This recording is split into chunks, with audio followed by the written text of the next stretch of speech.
I'm dying of some horrible disease and I've got 20 billion and I don't know what to do with it. I've no relatives and I want to give it to you. Yeah, you're my last known relative. Yeah, you've got the same name as me, even though it's not the same name in the email. Hello and welcome to episode 11 of Mind Blowing Podcast. My name is Siobhan Leijen. I'm Paul Gill. Today's podcast is about internet scams, how they get into our psyche and how we fall for them. Many of you listening, I suppose, would everybody has been targeted with these scams, whether it's phone calls or whether it's emails, offering you something. And most of the time we'd say we wouldn't be that gullible, fall for something like this. But they are engineered to get into our psyche. Yeah, definitely. I suppose the main thing when we're learning about them at work, Paul, we always get these trainings to run at work, and we have to kind of go through them and say, okay, well, you watch out for a sense of urgency, and there's particular things that come up. Oh, you have to click this link now, otherwise you're going to be charged. Like the other day, I just got one, actually, a text message, and seemingly this is the new way that scammers break into you.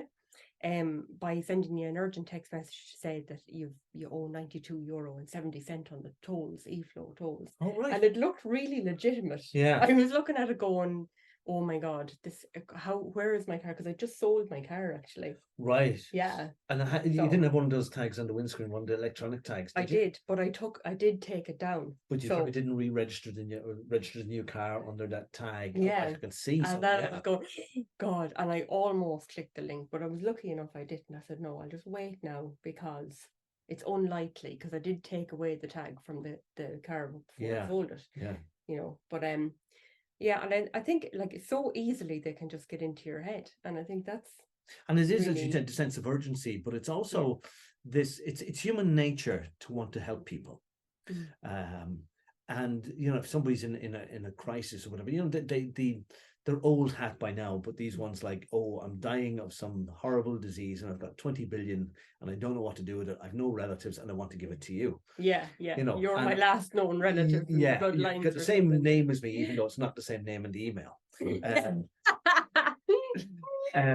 But it kind of appeals to the good in you. You can do good with this. And obviously it's a scam. But I think a lot of us are genetically engineered, I'm going to put it that way, that we like to think that we could get money very, very quickly somehow, that we could be lucky. This is why we do the lotto and scratch lottery, scratch cards and all of that. And sometimes we are susceptible to, somebody saying, well, if you do this, you'll get a load of money and there's something in this for you. Yeah. Because there's a selfish gene in all of us as well. Who doesn't want to get rich quick, in fairness? I want to get rich quick. But if it's too good to be true, usually it is. Usually it is too good. Too good to be true. For sure. It's the thing. But lately I've been getting a lot of emails in Irish. Really? Yeah, in the Irish language. And it's a real giveaway because and if you're watching this outside of Ireland or listening to this outside of Ireland, Gaelic, Irish, Gaelga is our official mother tongue, but most of us don't speak it fluently. Yeah, that's true. You get a few Gaelgoers who are very, very fluent or whatever. Most of us, because of the way it's taught in school, don't speak it very fluently. We can understand it. We've the cúpla focal. It's not a bad word, by somebody looking to scam me in Ireland kind of Googles what's the language in Ireland. It says, well, officially it's Irish, and they get Google then to translate their scam into Irish. Right. And it's kind of quaint when you read it first, because I'm actually fair enough at Irish. I can understand the thing. And it's the same kind of thing. But it attracts your curiosity then, doesn't it? Because you want to know actually, what does that mean, or what's that about? Or you think it's something native then, so you tend to trust it more. You're like, oh, it's an Irish thing. It's in Irish. Yeah. So they're trying to twist your psyche, as you said. They're getting in there a little bit, using different tactics to try and connect with you in a different way. Yeah, and to get trust. There's a scam, it happens around Valentine's Day, where a guy turns up at your front door with a bouquet of flowers and a card, and there's a note, to you, and it's not signed by anybody. And you kind of receive the flowers. If you're a woman, you can go for it, okay. And then you ask them, who's this from? So, I don't know, I just deliver it. My husband suddenly got romantic. Yeah. And very suddenly. and we're going to have one less subscriber there. But the courier says to you, I don't know who it is, but there's a euro charge. I need to scan this, and if you just give me your card there, I'll scan it for €1 just to confirm that this was delivered. And you, in your highly emotional state, now that you think somebody loves me, somebody sent me flowers, it's not, yeah, here's my card, yeah, go on, take whatever you want off it, but you don't scan it for €1, they scan it for everything that's in it.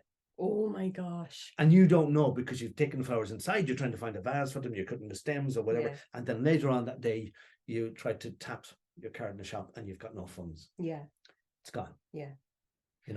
But when you so I suppose there's a little bit of security in the fact that when you tap your card, it usually 50 is the max. Still not nice to be scammed out of €50 in fairness. Pretty awful. But like, if you enter in your card details, then they can take absolutely whatever they want. You know? And I think that's the danger when you are, distracted with this lovely bunch of flowers. And it's the same with everything that they do. I mean, I see you do get distracted, I suppose, with that bunch of flowers, and you don't think about what's happening or what's coming out of the card. And before you know it, it's all gone. It's absolutely soul destroying. It is. There was a guy in the UK. I think he was the con artist in this state. He was telling the interviewer how he used to create scams, and this was probably pre-internet, but basically he'd go around from door to door in the house in the States to collect money to put a new roof on the church. Oh, bless. He'd go into the town, have a look at the state of the church, and kind of go, it probably needs new windows. Well, and I'll go around. But instead of just knocking on the door and asking you for a couple of quid, he'd knock on the door and say, I'm just collecting for, by the way, that you'd left the lights on in your car there and I just switched them off. We're collecting money for the, and they say, oh, is he a nice man? Yeah, well, come here, wait a minute until I see what I have. And, and it's kind of nice guy. Wow. And of course, you would have checked, was the car door open? And the person could never be sure whether they actually left the lights on or whatever. Oh my God. But he'd done them a good turn. Yeah. And they feel indebted to him to give him something. Wow. Isn't that amazing? Yeah. And there were similar experiments done with people in I think it was some situation where people had to wait around, and the guy, two people waiting there, and one guy gets up and he says, I'm going to the vending machine, get myself a drink, do you want it? And they were saying, no, you're grand, because they're strangers, they don't know each other. So the guy goes back with 2 bottles of Coke. He says, here, look, I just got you this anyway. And they go, oh, just, thank you. And seeing as they got it, they will drink it and sit around to start talking, whatever. And then before the conversation is over, before the guy goes, by the way, you wouldn't sponsor me in this marathon thing that I'm doing for whatever. And the other person is going to reciprocate. They feel indebted to. And they'll give a whole lot more than the price of the bottle of Coke. Wow. Give them a $5 or a $10 or something. so it's trust, trying to exploit the trust that we would have in people. And sometimes they do it. And sometimes when you see even scams, like I'm talking about homeless people sitting along the road. And what gets me, I was actually quite shocked to learn people do that as a profession. They do it as a profession, I mean, there can be some genuine ones, but what I notice about the guys in particular, they will be clean shaven. I go, hold on a minute. He's sleeping rough, he's destitute, but he still finds time to shave before he goes out to beg in the morning. It's a big thing for me. Clean shoes on someone. Clean shoes? Yeah, clean shoes. Yeah. I'm like, dude, you're not sleeping rough with like clean shoes. That's not happening. They're faking it. Sometimes, like I remember in Galway when this guy came up and he looked a bit disheveled and he looked a bit as if he'd been rough, and he said, look, I'm trying to find a hostel somewhere to stay. He said, would you be able to give me a couple of quid? And I just had a 20. I mean, I had no change, so I'd give him the 20. And I remember somebody was at me, said, that guy could be scamming you. I said, yeah, he could be just gone up to the pub there or whatever that, but I've given it in good faith. So I don't care what he does with it. And that's an amazing thing as well about human beings, isn't it? Like when you give it, you're going to get it back anyway. Like this is like the law of attraction, I think, as well, and it feeds into a lot of stuff around that, where if you give something in good faith like that, you're doing good. And people say to me as well, why do you give those homeless people, why do you give them money? Like they're just going to go and buy heroin with it or alcohol or something. And I'm saying, like, have you any idea what it's like to be addicted to something? It's excruciating. Every fiber of your body hurts until you get it. So I think if somebody is going to choose the to stay addicted to something and they want to continue to use, then that's their choice. And if I give them money and that's what they do with it, then it's their choice at the end of the day. But I gave it to help them ease their suffering, I didn't give it for any other reason, you know what I mean? So it's funny, isn't it? What do you think about that? Well, would you give it if you knew you were going to buy a drink with it? I heard a stat on the radio the other day that was saying we're at nearly 100% employment in this country. So anybody who wants to work is working. Yeah. Now you could say, well, why can't that guy get up off his arse and start mowing lawns for people who are washing windows or whatever? Well, maybe like that, he's not capable of doing that if he is on drugs. Yeah, he wouldn't be capable of keeping time anyway, because for anybody who's ever used any substances, any serious substances, you know that like time just goes. Even when you drink heavily, when you get drunk, it's like the night just goes by so quickly, isn't it? But there's a trustworthy element as well. Would you let that person in around your house? Depends. If they're in recovery, yeah. Right. If they're not, no. No, might want everything they can to buy more drugs. Possibly, yeah. In the house. Yeah. So the scam thing, like you get it with games. I see when you play solitaire or some of these games online, they kind of offer you new games, or they send you ads for games. And there's one for slot machines. And it's kind of the ad is something to the effect this casino, free credit. They're filming an ad for a casino, and the cameraman says, hold on a minute, I played on that app last week and I didn't win anything. I said, oh, that wasn't our app. You download this link and you're guaranteed to win the jackpot within 3 days. How can people be so gullible? How can this casino company stay in business if everybody's winning the jackpot every 3 days? But I think there's two elements to that. It's like, number one, you're either like are really desperate in that moment, you know what I mean? And this pops up. And the second part of it is that maybe you're not used to using the internet. Maybe you don't go gaming that often. Anybody something comes not up. Used to the internet at this point? Say there is. Of course there is. There's many people that don't. Well, older people, maybe. Yeah, I'd say older people definitely, because like when I look at my younger daughters and kids, like they're so savvy. Like they're way more savvy than me. They'd bought a scam a million miles away, and it's because they've been scammed so often within the games.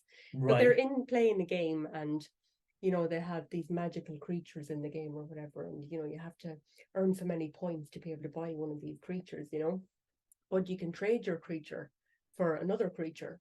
Somebody else has another magical creature that you really want more than they say to trade. But the scammers in the games have often caught them out by saying, oh, come on, trade it. I promise I do have this particular magical creature. Oh, and I'll send it to you. All right. Yeah, but you should be able to see it. Right. But the scammer is so convincing that they promise, and they give them something for free, first of all, as you said. Yeah. They'll give them a little teaser. A teaser, yeah, like a bee or something like that, or a princess bee or some of these things. And then you're like, oh, she just gave me that for nothing. And then, oh, she must have the other thing. So they trust. So they build the element of trust, first of all. Right. And then they're like, oh, pass it quickly, come on. And then you pass it over, and because you got scammed. And I've seen my kids devastated by this when they were very little, and thinking, I'm banning that game. Do these creatures cost much? So I think it's like whatever the credit is in the game. Yeah. Like you build points by going tasks. through certain levels or completing certain tasks or whatever. And that's how they gain their game credit or their points or their gems or whatever it is. Now sometimes you can pay through Apple or through Google Pay. Okay. Maybe $4.99 or something to gain extra gems or extra credits, and then you can buy special characters with that or special pieces. But that you always have the scammers in there trying to get those off you, and it's just horrible. So would you say, we mentioned in a previous video that I think the best learning is through real life experience? I think so, yeah. I think it's got to happen to you, or you've got to see it happen to somebody. So do you think this actually equips your kids well for going out into the real world, the virtual world? Yeah, I do, because you know what? A lot of people, give sass about, video games and spending time online. But, when you think about it, when you and I were kids, Paul, we were out through the fields, we were building forts, we were, solving situations with older kids and younger kids. And, we had that experience in real life. But our kids are not allowed to do that. You can't let them out through the fields because you don't know who's going to be lurking around. But no fields anymore. Whatever. And yes, fields are built on. But they do that in a virtual world. So this is their world now. It's but a as well as virtual that too, world, and they do the same thing. The interesting thing is that you learn to read people in reality. In virtual worlds where people have an avatar, you can't. You can't read facial expressions. Yes. Yeah. That's so you don't get those cues. Yeah. And as well as that, a lot of the communication might be done through texting, the Yeah. keyboard. Yeah. It's not a voice. So just like somebody who is blind learns to tune in to listening and the words and give meaning to the words that people say, they learn about the tone of voice or the particular, way that they say things. Like the girls would pick up in nanoseconds if somebody's trying to scam them by the way they're talking to them, even via text. Right. Yeah. They'll figure it out. Or if they can hear their voice, even better still. Right. They're attuned on a different level, I think. So even though you can't see the facial expression or you don't know, I think they have way more wit than I do around it. Right. So probably way more wit than you or I have in the virtual world. But again, my contention is, do you know what? I suppose it's like virtual reality and augmented reality are more and more a thing. Yeah. So these skills that they are learning online will be transferable to the real virtual world. Yeah. Eventually. Yeah, I think so. But I think that's their reality, that's most of what their reality is today, kids. Is in a virtual world. But I do see them as well. I mean, people often comment like on the teenagers walking down the street and they're all 3 or 4 of them walking together, friends, and they're all looking at the phones and they're showing each other stuff on the phone and they're texting. So that eye-to-eye contact is not as strong as it used to be. No. So you wonder how are they going to manage in interviews.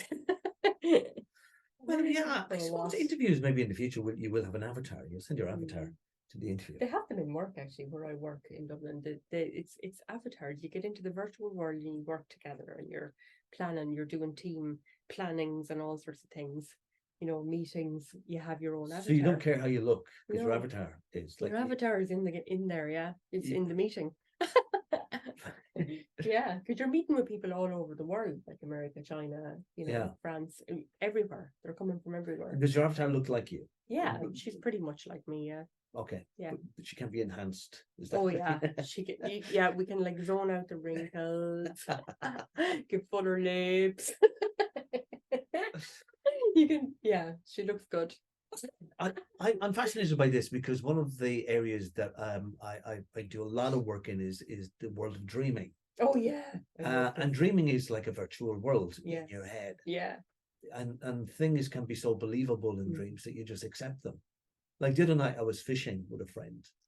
We went from playing golf to fishing. The clubs metamorphosized into fishing rods. Right. And we're fishing and I can see this pike, but we're looking for a bigger pike, but there's these kind of medium-sized pike. And one of them's kind of swimming around. I said to my friend, you don't really want to catch that guy, but he won't leave the lure alone. And then I'm kind of going, oh, well, look, you might as well catch him. And then it's not, it's kind of like a beaver or an otter. It metamorphosizes. Oh. And then I said, just pull the bloody thing up so it's out of there, it's out of the way. And then when he puts it up, it's a black cat. God. With a collar on. Whoa. And I'm kind of going, oh, this is somebody's cat. Obviously, it's escaped from its owner a long time ago because the collar's too tight around its neck. Oh, yeah. And it must have escaped when it was a kitten and it hasn't been able to take off the collar. So I thought, we'll take off the collar and throw it back in and let it swim off. Now, you wouldn't do that in reality. No. And there wouldn't be any cats swimming around. Yeah. But it was totally acceptable to my mind when I was dreaming. And I might go into the meaning of that dream in a separate podcast. Yeah. But virtual reality then, I think we're more and more shaping the human mind to get around what we think is real and what we imagine. We're blurring the boundaries between those things. Yeah, definitely. So the future is going to be a mixture of augmented and virtual reality. If you listen to Greg Braden, he already believes that there's a world that's pulled over our eyes, kind of living like in a virtual reality. Yeah, very old. But when you think about it, like we are a spirit or a soul in a body, like we're a bodily form. But I don't know if you ever get weird kind of all the time. Body experiences. I get it all the time as well. It's really weird where you think, am I actually really here? Do you know, is this really my space? You know? Yeah. And you feel separate from your body, but you're in it.